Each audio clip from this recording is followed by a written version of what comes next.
Hey guys, it's Biggs.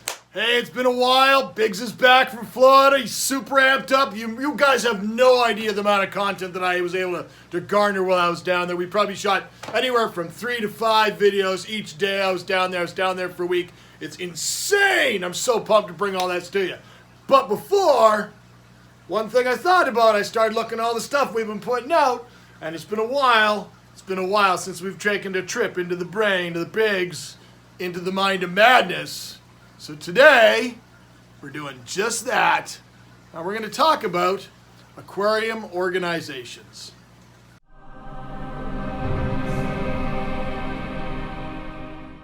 Alright guys, you know me, I like to talk, I like to rant, I like to go all over the place, see where this thing kind of goes. But one thing I was thinking about is, I'm one of the founders of the local aquarium society here. It's near and dear to my heart. I wish I had more time. I wish I was here more frequently, that I was able to go a bit more often. But it still is very, very, as they say, near and dear to my heart. I'm also one of the founders of the DFO, which is the Dead Fish Order.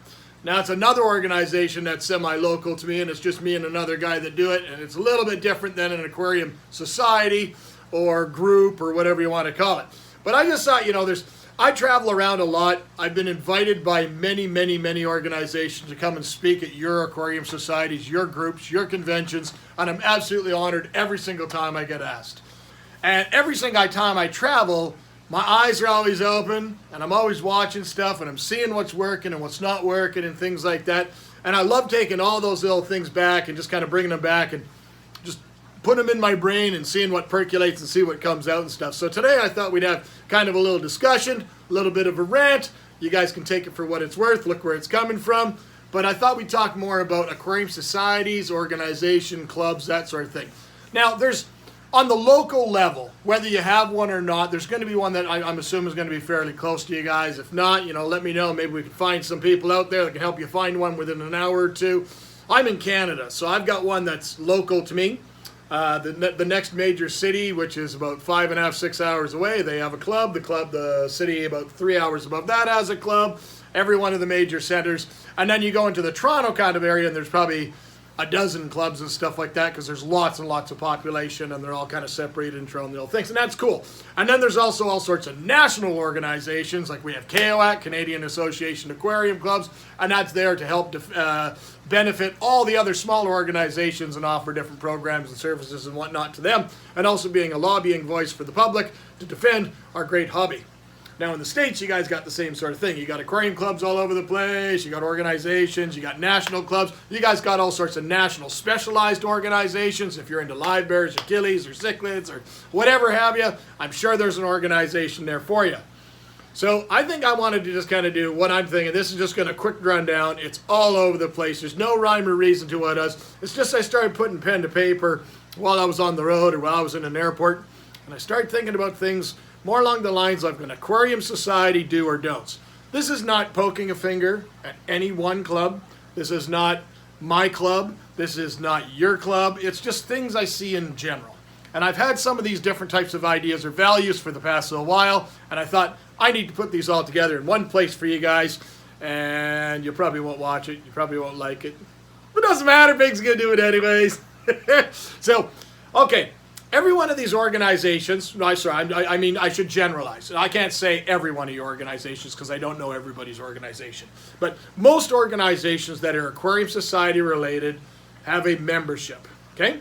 When you join one of these organizations, it's after you've kind of experienced the intros to an aquarium and you want to learn more. You want to find people of the same sort of mindset as you, and you want to get out there and you want to experience a little bit more. Maybe you like it for the fact that there's educational speakers, or there's an auction periodically, maybe monthly, maybe twice a year, it doesn't matter, and you have access to different stuff. Maybe there's different programs like Breeders' Award programs or Horticultural Award programs. I've seen organizations that still have like writing award programs and stuff for writing articles for a newsletter, any of those type of things, all cool, okay? The thing that's really, really important, and this is where a lot of people that are involved with boards and stuff like that, is they're unable to realize every single one of these people that joins one of your organizations, and it doesn't matter what the membership fee is. It could be 5, 10, 15, 20, $100. It doesn't matter. The value is irrelevant. The thing that is important is every single one of those individuals will value that denomination of money differently. What I mean by that is, let's just say hypothetically it's $20. Now, if you're a 20-some-year-old working part-time at a pet store and you don't have any other real expenses other than maybe gas and going out and hanging out with your friends on the weekend, $20 is $20. If you got access to fish cheaper because you don't have lots of money, maybe that's money well spent just because they have auctions. Great. But $20 is $20. Maybe that's a case of beer. Maybe that's dinner for your family. Everybody views that a little bit differently. And what I mean is how that relates to the Aquarium Society or Aquarium Group is every single one of those people is going to assess a value, even though it's still only $20, they're going to assess what they expect of value out of that $20 from your organization. And every one of them is going to be different. They want to be entertained. They don't want to have to do any work. Maybe they do want to volunteer and help. I don't know. It's all part and parcel. But it's very, very important that we as organizations, when we sit down as boards or governing bodies to oversee our organizations, it's all volunteer, guys. This isn't all paid positions. These are all volunteer things. Is that we consciously put that in our minds and think about, well, I joined this club. I like this club. It costs me $20 a year. And for $20, I'm really excited that I get to do this, this, and this. And maybe this guy here likes this, this, and this. Like it's different. So I think we have to really put a conscious effort into it as an organization and assess as a group. We all put our $20 into a hat to be able to do things that we couldn't do on our own. And maybe that's bringing in big speakers, getting bigger and better, bigger and better. It's thinking outside of the box, doing things a little bit different. And I see lots of clubs doing all sorts of crazy stuff, and sometimes you're going to fail, and that's okay. Just keep going, keep plugging, keep trying things new. Okay? Now, what is the purpose of these organizations? The thing that I've always preached for years is I think these organizations are supposed to be an extension of our hobby, a way of blossoming our hobby and bringing more and more passions into it. To get the people, which generally a lot of Aquarists are often introverted, means they like hanging out in their basements or in their fish rooms, and they don't feel like they have to go out and socialize. They might go to the pet stores on their own, and they choose their fish on their own, they bring them home, and they just enjoy that little slice of nature that they have. That's cool. But if they do come to these organizations, you want to get them at least talking in a method or a way that they feel comfortable about subjects that they're comfortable with, and about things that they're general interest. Because if you're there and I'm there, we're going to be talking about fish, right? That's what we're there for. That's what we enjoy. So if we're going to encourage socialization, let's break the ice a little bit. What does it cost for an organization to go buy, I don't drink coffee, okay? I just don't drink coffee. But one of those big stainless steel things that you often see at big events and stuff like that, holds, 3 gallons, whatever it is, and buy a pound of coffee, the big tin or whatever, and the thing of milk and sugar and whatever you need. What would that honestly cost an organization? Once they own the actual unit, what would that cost for those monthly things, the monthly accoutrements? Are we talking $10? Are we talking $30? To me, I really don't care. I just think regardless if that is something, if that's some aspect that is going to get the membership to sit down, relax, and have some social time talking about this hobby that we all love so much, I think that is money well spent by the club. Don't sell it to people. Just go and get it. Have it available. I think if everyone's paying $20, I think we got $20 well covered for the whole year with 10 people, 20 people, 50 people, 100 people, 200 people. It doesn't matter. The club will grow if we're going to be providing value back to that membership. So look outside the boxes. Let's take some chances. Let's spend that money. What most people don't realize is, hey, if the club were to break up for whatever reason over years, loss of interest of people helping out, which is quite often a case, you know what happens at the end? Nothing. We don't get to write checks out for the remaining membership, or the executive doesn't get to split up the remainder of what's left in the bank account. It doesn't belong to any of us. It all goes into a public bank account, and then we access it as an organization to be able to do things. So let's try and think of everything that affects the membership. Any ways that you can give back to your membership, I think is a positive idea. Bull shows, if you can get the people to bring in fish and express interest in fish at a bull show, and you're going to provide little ribbons or plaques or whatever it is, anything at all like that, recognition goes a long, long way. Again, I mentioned it at the beginning, creating programs that provide value as well, such as the Breeders' Award program. That's a hardcore thing for me. My interest has always been in breeding fish, and I'd work on it, figure out the pieces of that puzzle until I'm finished, and then it's done, and then I move on to the next. I've never been honestly one that has kept fish long term and had these beautiful display tanks. I had my big 750 at the old house, and that was a display tank of retired breeders, but honestly that was the only one. Everything else I usually kind of work with and figure out the piece of the puzzle, and once I've done that, I move on to the next. But that's my interest. That's not necessarily your interest, and that's fine. Everybody's interest is a little bit different. Horticultural award programs, you set up a plant tank like my 120-gallon tank, and you fill that with plants and stuff like that, you can advance pretty seriously fast in a horticultural award program just by having one tank of plants. And then you go to the monthly meeting and you get little trimmings of other types of plants, and boom, you're exploded in that program. And you get little awards as you go along, and you get plateaus, and we get plaques as we got along. Specialized service awards, maybe call it a President's Award or Member of the Year Award or Breeder of the Year. It doesn't matter. Anything that you can do as your organization grows to give back to your membership are all very important. I think things like outreach programs that create awareness for the public. To me, anytime I see a club, when I think things like an aquarium show, I think it's generating for the public. And I would want to see it encouraging for the public, and more so, I would want to see it more focused towards the public's eye. And what I mean by that, when I'm going to go to an aquarium show, this is my personal opinion, and everyone knows I'm a judge and I've judged at shows all over the world. I would love it in a perfect world to see aquascaped tanks at public fish shows. I'm not saying these tanks have to be to show off a pistogramma, who is a hiding fish, in a 30-gallon fully planted tank. That's not what I'm saying. I'm saying you should set some criteria that gives some bare minimums of what you need. Maybe that is substrate and a background on the tank. And that's it. Maybe I'm not even saying it has to be natural.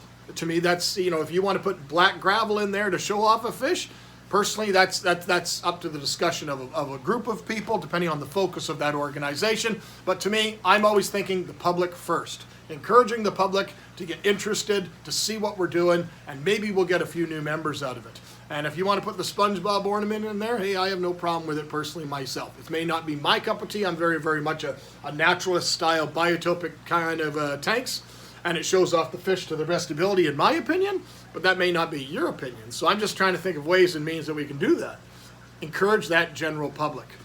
I had an idea, that's 100% wrong. There was a friend of mine that had an idea that was brought up at an executive meeting. Going back into the early 90s. And it was an exceptional idea that has always stuck with me. And I just think it's really cool. It cost, honestly, the club nothing. How many of you guys are involved in an aquarium society and you go to your monthly meetings and there's always things like aquarium magazines being donated in bundles and stuff like that? It usually goes for like $1 or $2 because most people don't even read anymore. But you know where people do often read? Doctors' offices and dentist offices. Now, I know most of us have phones and we have all that stuff on our phone, but sometimes when you're in one of those type of places, it's just something a little bit different that you can say, hell, there's a magazine there. I might look at that sort of thing if it's something that interests you, right? Well, why don't we take those donated magazines or those cheap magazines as an organization, or encourage your membership once they've done with their magazines to donate them to the club.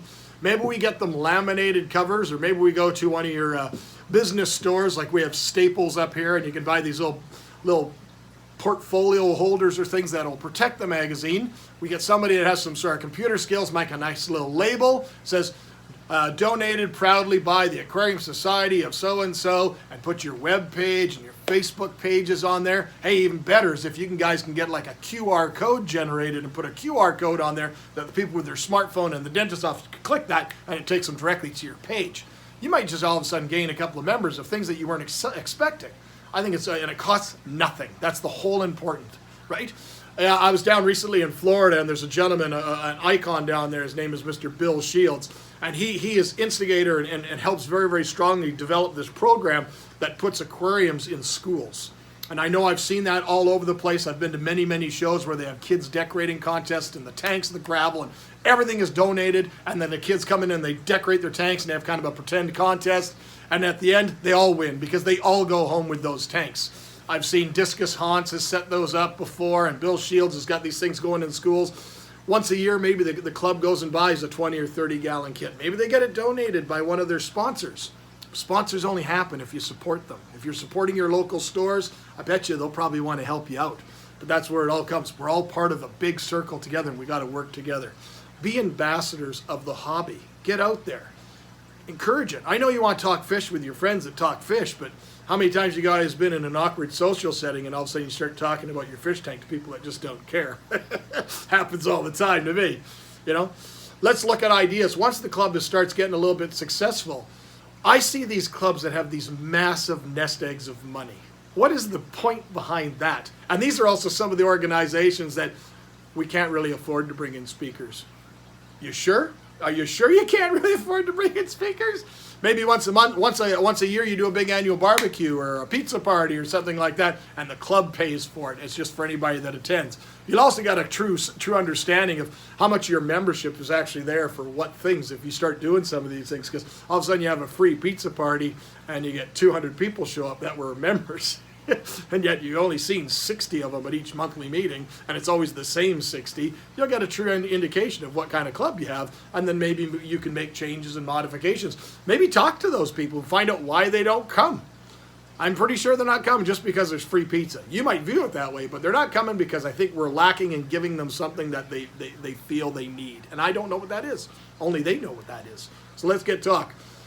So we're going to talk, how about diverting some of our income into different conservational efforts. There's all sorts of conservational efforts that could help and protect the species that we enjoy, these things that we keep. Project Piabas and things like this. Every one of those national organizations, the ACA, American Cichlid Association, the Killifish, the Live Bear, I guarantee you almost all these organizations have programs within them that are promoting conservational aspects that could definitely use some income to help surplus that. The American Cichlid Association is one that just comes to mind quickly, as they have a couple of different funds, the Paul V. Loisel Fund and the Guy Jordan Fund, and some of these funds are they build up income in these, and these things are here in a way that they build up that if you're a student in university and you want to study your work on a specific cichlid in West Africa and Gabon, you can apply and get a grant from the American Cichlid Association, and all that money is used for these type of things. So there's all sorts of things that ways and means that we as organizations can give back. Let's get involved. Let's get involved at the local level where we can. Getting involved on the national level is great, but let's start smaller. Let's think about what's closer to home and get involved with our local retailers. Find methods and ways that we can improve awareness with the organized hobby. If we actually have a relationship with a local store, a local retailer, and we genuinely support that retailer, they'll probably genuinely support you.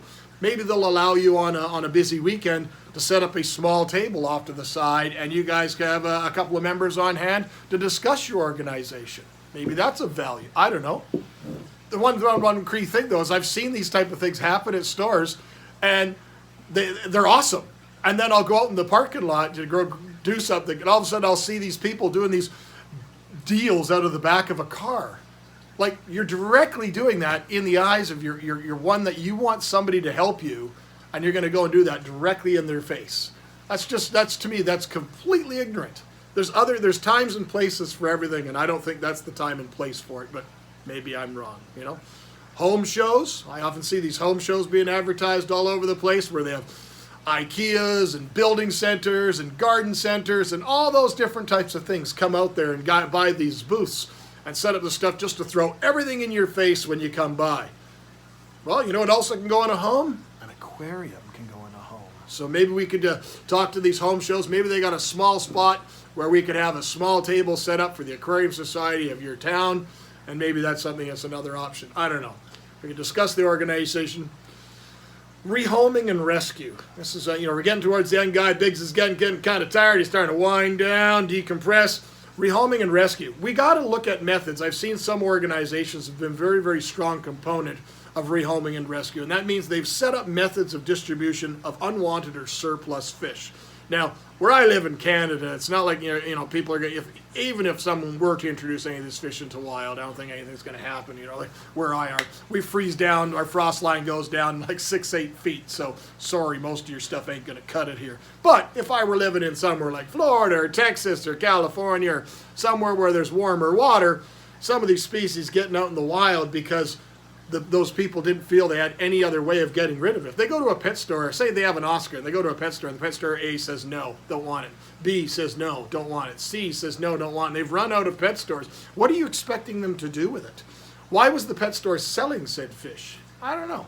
These are all conversations that have pros and cons on both ways. Biggs doesn't have all the answers for it. But maybe as an organization, these types of governing bodies, because that's what we are, these organizations, we can find ways and means of helping those people. Well, if we're going to do those type of things, of help those people find those places, more importantly is we have to find those people. We have to find a way of getting our message out there. We want every single person that goes into an aquarium store that we're supporting to know that we exist, that we're there, and we're there to help you if you want it. If you don't want it, that's fine. We're still just there for you. So hopefully that, guys, helps you out a little bit. One last thing, though. If you have sponsors, if you have a show and you write the letters and people send you a product, I don't care if it's big or small.